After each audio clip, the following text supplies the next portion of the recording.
Syahidah Hidayah sebagai cikgu, Izham Hafizi sebagai Izham, Muhammad Haikal sebagai Christopher, Haris Dunia sebagai Raju, Abdul Hasani sebagai Acong. Assalamualaikum dan salam sejahtera murid-murid. Hari ini kita akan membincangkan sedikit topik berkaitan sensitiviti agama di Malaysia. Okey, sebagai yang kita ketahui, Malaysia ialah negara yang mempunyai rakyat yang berbilang kaum dan juga agama. Betul tak murid-murid? Okey, sejak kebelakangan ini, ramai pihak yang menyentuh isu sensitiviti agama. Terlebih dahulu, cikgu ingin membincangkan tentang maksud sensitiviti agama kepada kamu semua. Dan saya akan meminta untuk setiap murid menerangkan balik isu sensitiviti agama menurut kepelbagaian agama masing-masing. Contohnya agama Hindu, Buddha dan lain-lain. Sensitiviti adalah perasaan yang mudah tersinggung dan kesensitifan terhadap sesuatu benda. Di negara Malaysia, terdapat kepelbagaian agama, antaranya yang cikgu sebut tadi iaitu agama Islam, agama Buddha, agama Hindu dan juga agama Kristian. Okey, seperti yang cikgu cakap tadi, belakangan ini isu agama sering dibangkitkan dalam kalangan masyarakat. Okey, hal ini sangat dibimbangi oleh semua kaum kerana konflik atau isu-isu yang menyentuh kesucian agama, dan hal ini boleh mendatangkan perbalahan masyarakat di negara kita. Okey, sekian sahaja sedikit penjelasan cikgu tentang maksud sensitiviti agama. Untuk mengetahui dengan lebih lanjut lagi, marilah kita mendengar penjelasan tentang sensitiviti agama dari kawan kita yang berlainan agama, iaitu cikgu mempersilakan Izham, Acong, Raju dan juga Christopher. Dipersilakan. Assalamualaikum warahmatullahi wabarakatuh. Nama saya Izham Hafizi bin Saidin. Saya ingin membentangkan tajuk sensitiviti agama Islam. Isu murtad dan penukaran agama sering menjadi isu yang kadang-kala membawa kepada ketegangan antara agama dan kaum di negara ini. Orang Islam melihat isu murtad sebagai satu perkara yang serius yang menggugat kedudukan Islam sebagai agama rasmi negara dan melanggar sekatan perlembagaan terhadap penyebaran sebarang agama lain ke atas penganut agama Islam dan lain-lain peruntukan dalam perlembagaan. Manakala orang yang bukan Islam melihat isu tersebut dari aspek kebebasan memilih agama yang didakwa sebagai hak asasi seorang manusia. Isu penukaran agama kerap menjadi isu panas yang diperdebatkan oleh kedua-dua pihak, media massa, laman web sehingga ke pesanan SMS. Ketegangan tersebut selalu dileraikan melalui proses undang-undang dengan mahkamah membuat sesuatu keputusan mengenainya. Dalam sebuah masyarakat majmuk, sudah menjadi satu kelaziman setiap kaum yang agama Islam ialah agama persekutuan, tetapi agama lain boleh diamalkan dengan aman dan damai di mana-mana bahagian persekutuan. Peruntukan ini antara lain membawa maksud bahawa kerajaan mempunyai obligasi untuk memartabatkan dan melindungi kesucian agama Islam di negara ini, termasuk sekatan penyebaran agama lain ke atas penganut agama Islam. Oleh hal itu, sewajarnya sudah difahami oleh semua penganut agama di negara ini dan tidak boleh dipersoalkan lagi. Penganut agama Islam diajar untuk mereka memahami Islam sebagai salah satu cara hidup yang lengkap meliputi semua dimensi kehidupan. Justru itu, orang Islam akan berusaha untuk melaksanakan semua aspek penghidupan mereka mengikut acuan agama mereka. Dalam agama Islam, tidak ada istilah sekular iaitu pemisahan antara agama dengan kehidupan nyata manusia. Justru itu, orang Islam tidak boleh menerima idea sekularisme. Apabila asas ini menjadi pandangan utama umat Islam, mereka akan berusaha mengisi kehidupan mereka dengan nilai-nilai agama kerana itulah hakikat agama. Mereka akan memberikan ruang untuk saling berinteraksi dan memberikan ruang untuk teman dialognya, mengetahui mengenai kepercayaan agamanya agar wujud pemahaman, keharmonian dan saling hormat menghormati.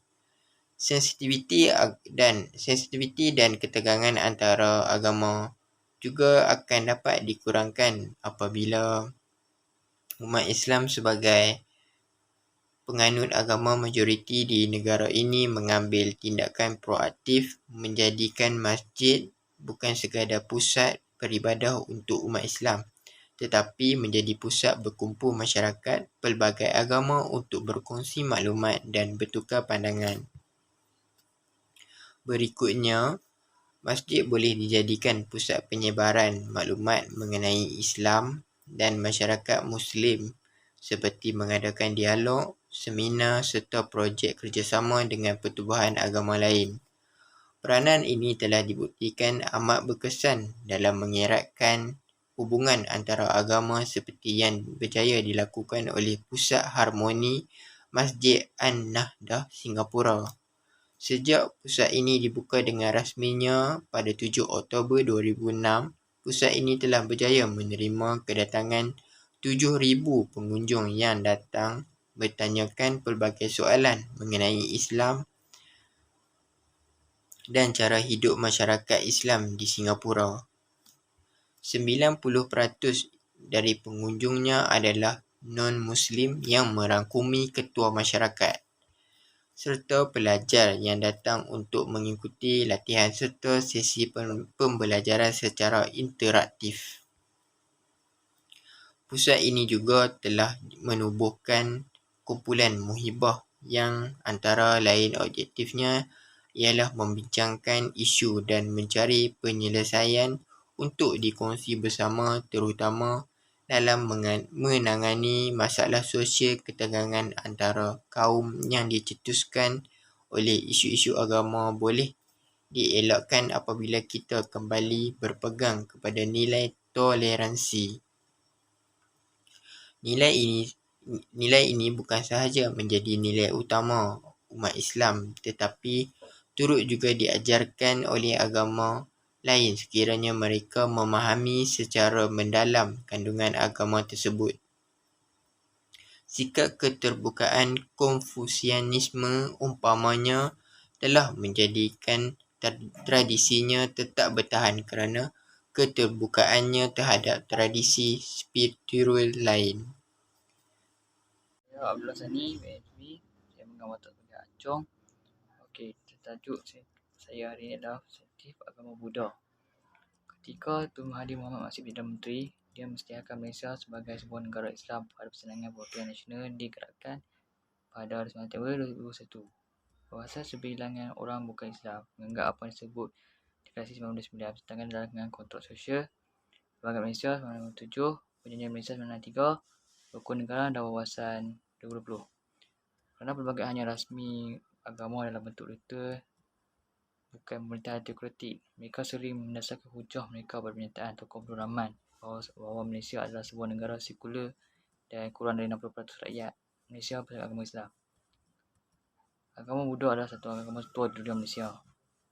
Asal-usul agama ini dapat dibuktikan walaupun terdapat di kuil Buddha di lembah Bozang. Namun setelah kedatangan Islam, kebanyakan Malaysia memeluk agama Islam. Dalam masyarakat Malaysia sekarang ini, majoriti orang Cina di Malaysia beragama Buddha dan ada yang beragama Kristian dan Hindu. Dari segi sejarah, agama Buddha didirikan oleh Siddhartha Gautama, seorang putera dari India yang dikenali sebagai Sahyugami yang dalam mencari kebenaran, mempunyai idea untuk berjimat cermat dan hasil kesejamannya adalah ketidakan ajaran dalam agama Buddha. Ajaran Buddha menekankan sebanyak siklus hidup seperti banjir, meditasi, kesedaran dan pencapaian sambudi. Selain dari siklus kelahiran atau nirvana dan hukum karma, namun kebanyakan masyarakat Cina lebih komited terhadap ajaran seperti Nirvanaisme, Confucius dan Neo. Dalam agama Buddha ni ada perayaan utama masyarakat. Contohnya seperti Tahun Baru Cina, perayaan terpenting masyarakat Cina. Masa Tahun Baru Cina, semua suku berkumpul di rumah keluarga mereka. Pada hari ini rumah itu dibersihkan dan semua hutang mesti dibayar sementara terdapat permainan bunga api di tengah malam menandakan permulaan tahun baru dan bertujuan untuk mengingatkan semua penderitaan dan keburukan. Di samping orang Cina, niat semua mereka dengan lemon sebagai simbol kemurahan hati kepada orang-orang. Hidangan utama tahun ini orang Cina baru adalah ginseng dan kuih bakul. Pada malam tahun baru Cina, setiap keluarga mempunyai banyak makanan tradisional seperti itik, daging asap, jeruk keropok dan banyak lagi. Dapat juga tradisi untuk orang muda yang mengunjungi orang tua dan menerima ampau dalam sampul surat berwarna merah. Festival Lentera atau Yunzhouji adalah festival tradisional budaya masyarakat Cina. Disambut pada hari ke-15 atau ke-14 selepas tahun baru Cina oleh sejarah budaya masyarakat Cina. Festival ini dimulakan semasa pemerintahan Baraja. Pada dinasti Han, orang Cina menyediakan makanan tradisional dan makanan yang paling terkenal masa festival ini adalah Yunziao atau Tongyun. Kira-kira 19% daripada populasi semasa mana pasti sebagai penganut Buddha. Orang Cina setiap bangunan keagamaan bebas dan kebanyakan orang Cina mengikuti cabang Mahayana, sementara minoriti Thailand dan Sinai di Malaysia mengikuti cabang Trivada. Majlis Budaya Malaysia ditubuhkan untuk mengurusi kajian dan amalan agama Buddha dan untuk menguruskan pada di kalangan umat Buddha di Malaysia. Hari Waisak adalah cuti kebangsaan yang akan disambut bersama-sama oleh kedua cawangan Buddha di Kuala Lumpur dan Selangor. Kuil-kuil Cina biasanya merupakan kuil-kuil di wilayah Cina di Guangdong dan Fujian. Malaysia mempunyai lebih dari 150 kuil itu yang dijaga oleh 12,000 imam dan dikaitkan dengan komunitas Tao dan di Taiwan dan daratan Cina. Walaupun tidak terdapat seperti agama lain, Persatuan Tao Malaysia ditubuhkan pada tahun 1955 dan Persatuan Organisasi Tao pada tahun 1997. Orang Cina yang dikenali sebagai orang-orang Hui mengikuti Islam tapi telah memelihara budaya Cina dan melalui tradisi yang unik. Sebelum Perang Dunia Kedua, gereja ada di Singapura, Pulau Bangkok, Taiwan. Komuniti yang terakhir ditubuhkan di Pulau Penang tersebar ketika mereka diusir dari rumah mereka kerana projek pembangunan. Pada tahun 2013, sebuah video disaksikan di Facebook. Sekumpulan pengamal Buddha di Singapura melakukan perjalanan keagamaan di surau. Polis Malaysia menahan pemilik sebuah pusat peranginan setelah membenarkan 30 orang Buddha menggunakan surau untuk bertakaful di Kota Tunggi, Johor.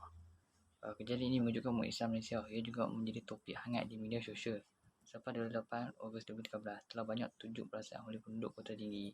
Ruang solat konvensi diterobohkan dalam masa 1 hari setelah menerima bantuan dari pihak pentadbiran Kediaman. Pada masa itu, pemilik Syed Ahmad Salim menyatakan bahawa dia telah membenarkan kumpulan Buddha menggunakan surau tersebut untuk sesi bertakaful kerana dia tidak tahu bahawa itu adalah jenayah. Buddhisme juga tahu bahawa agama itu menggambarkan nilai toleransi. Fakta ini disebut oleh Ken dan Vishka dalam buku mereka, Tolerancy in Buddhism. Mereka berpendapat bahawa etika Buddhisme menggambarkan sikap toleran terhadap agama lain dan penganutnya.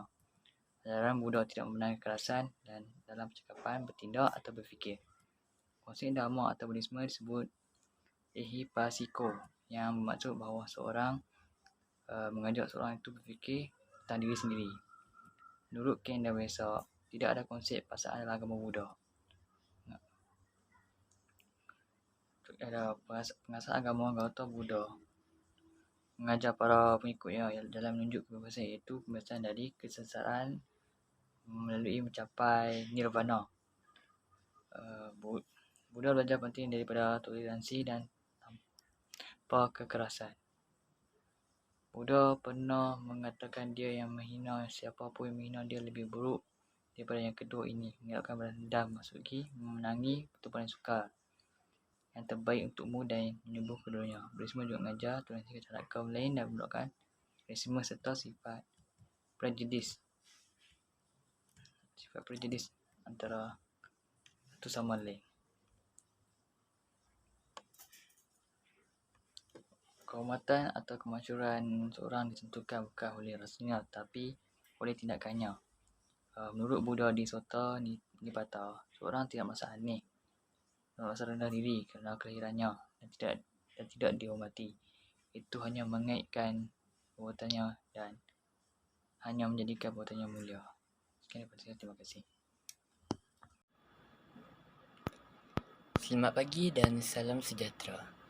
Nama saya Raju, anak lelaki Ramesh. Boleh panggil saya Raju. Hari ini saya ingin membincangkan tentang sensitiviti agama Hindu. Pengenalan agama Hindu. Pengaruh Hindu lebih awal sampai di Malaysia berbanding dengan agama Islam.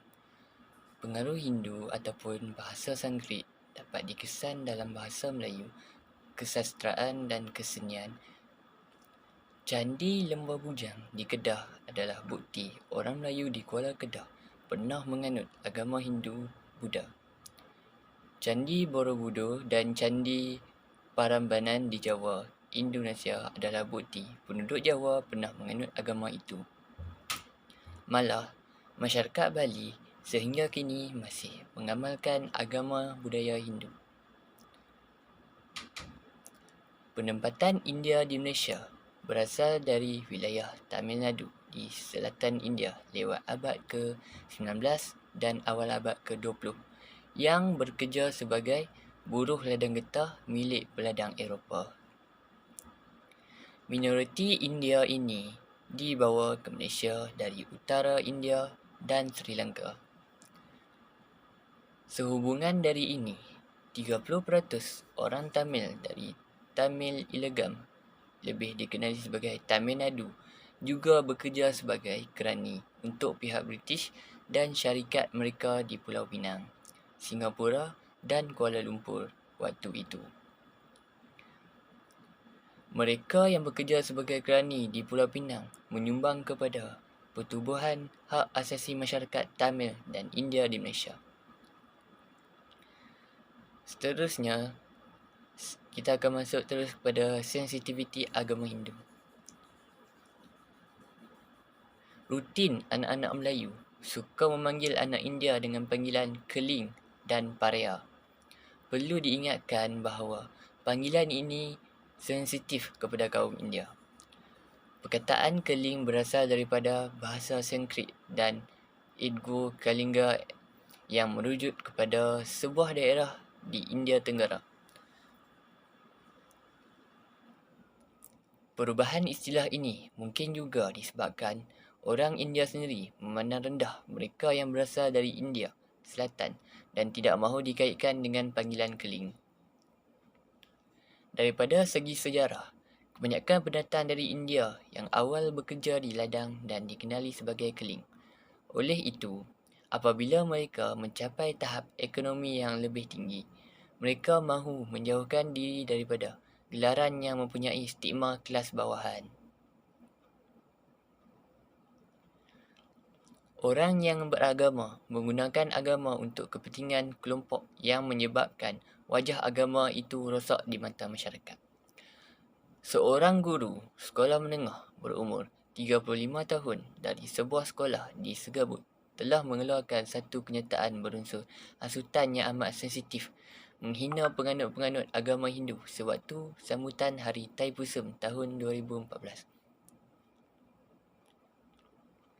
Muhammad Hidayat yang menggunakan nama samaran Man 16 telah menghina masyarakat Hindu dengan membuat kenyataan puluhan ribu syaitan berarak menaiki tangga batu kif di laman Facebook. Kenyataan beliau amat sensitif dan telah melukakan hati penganut-penganut agama Hindu di seluruh negara. Isu hangat ini telah makan ruangan berita utama di beberapa media Tamil ketika itu. Perkara itu juga telah mengungkit kemarahan pelbagai pihak termasuk orang-orang bukan beragama Hindu. Lebih kurang 180 laporan polis telah dibuat di seluruh negara terhadap beliau. Guru tersebut telah direman selama 4 hari untuk disoal siasat oleh IPD Gombak. Sekian. Nama saya Christopher. Boleh panggil nama saya Chris. Hari ini saya akan menyampaikan tentang sensitiviti agama Kristian.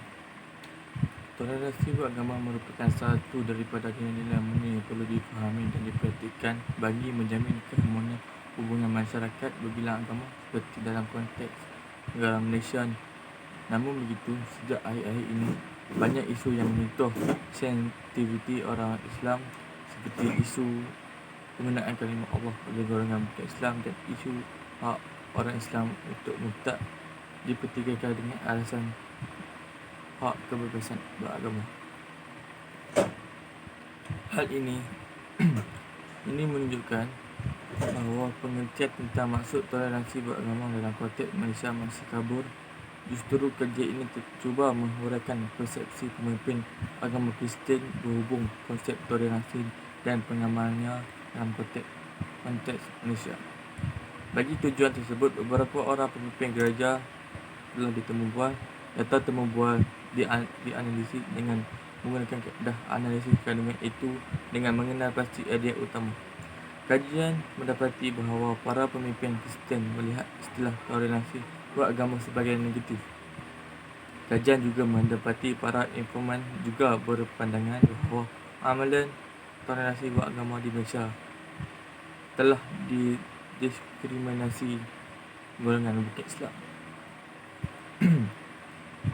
Terdapat dua isu sensitiviti agama Kristian di Malaysia, iaitu isu gereja di Pulau Pinang yang telah diserang oleh bom buatan sendiri dan isu Dobi Musra Alam di Johor.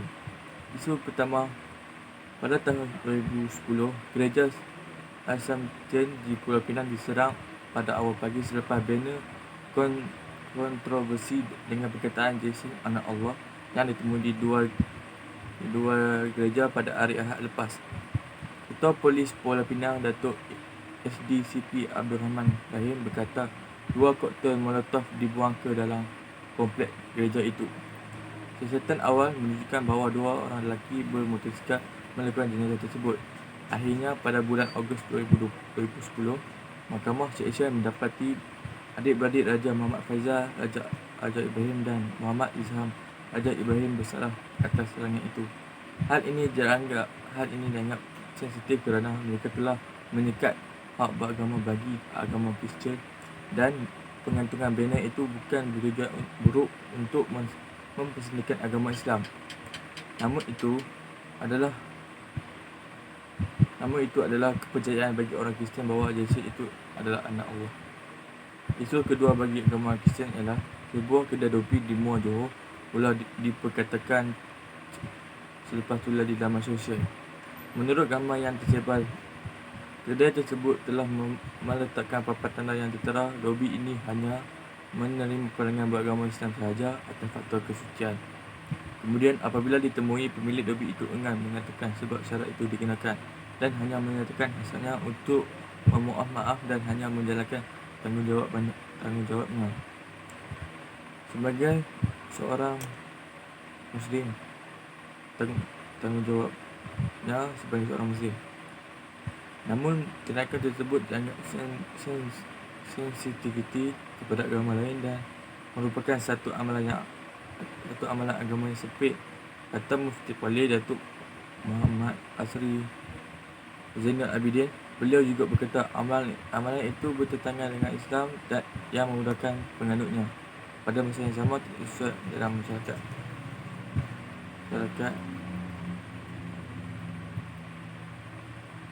yang berbagai agama dan budaya.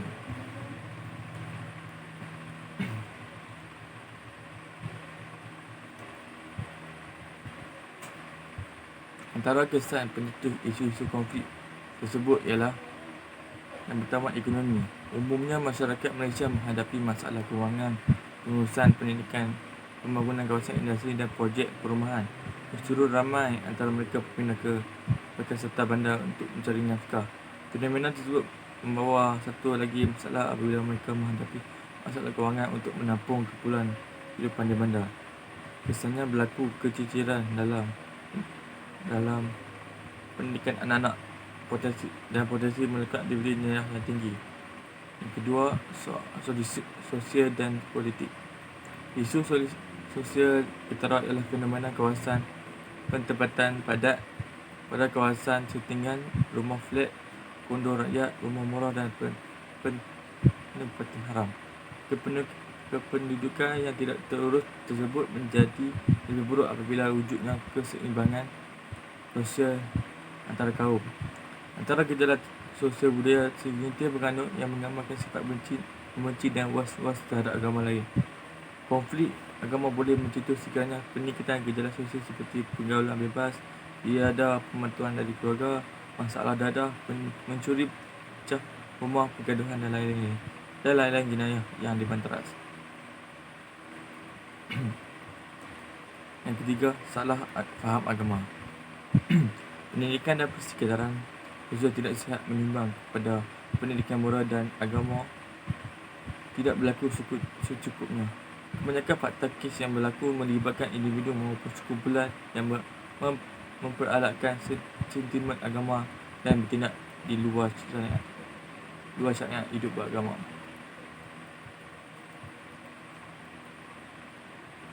Kefahaman pemimpin Kristian tentang maksud toleransi beragama adalah terbatas kepada maksud toleransi bersifat negatif. Toleransi dilihat bersifat menunjukkan kekuasaan yang kuat terhadap yang lemah, tidak menyukai perbezaan dan hanya bersabar dengan perkara yang tidak disukai. Toleransi juga difahami sebagai satu perbuatan yang tidak didorong oleh rasa hormat, menghormati, saling memahami dan saling menerima. Justru mereka tidak menyukai istilah toleransi beragama. Dapatan ini menunjukkan bahawa kefahaman para informan mengenai konsep toleransi adalah pada peringkat asas, iaitu melihat toleransi sebagai bersabar dengan perkara yang tidak disukai. Ini mungkin juga disebabkan oleh para informan terpengaruh dengan definisi toleransi menurut perspektif barat. Namun begitu, jika diteliti, ada kemungkinan bahawa persepsi negara terhadap toleransi beragama dalam kalangan informan dipengaruhi oleh pengalaman beragama di Malaysia. Hal ini kerana mereka melihat amalan toleransi beragama sebagai satu bentuk pemaksaan supaya mereka tunduk kepada ajaran Islam, mendiskriminasi serta tidak mempedulikan sensitiviti non-Muslim. Walau bagaimanapun, beberapa isu seperti pembinaan tempat ibadah dan juga penggunaan kalimah Allah oleh bukan Islam adalah merupakan satu isu yang berkaitan dengan perlembagaan yang menjaga hak agama Islam sebagai agama persekutuan dan kesucian agama Islam. Jelasnya, larangan penggunaan kalimah Allah dan tempat ibadat tidak bermaksud apa yang dikatakan sebagai toleransi. Namun, larangan itu dibuat selari dengan konsep perlembagaan yang menetapkan batas-batas toleransi beragama dalam konteks Malaysia bagi menjamin keamanan beragama. Sekian, terima kasih. Terima kasih Izham, Acong, Raju dan juga Chris di atas penjelasan sensitiviti agama yang kamu jelaskan tadi. Saya berharap agar semua murid dapat memahami dengan lebih jelas lagi mengenai isu sensitiviti agama di negara kita. Maka berakhirlah kelas kita pada hari ini. Sekian, terima kasih.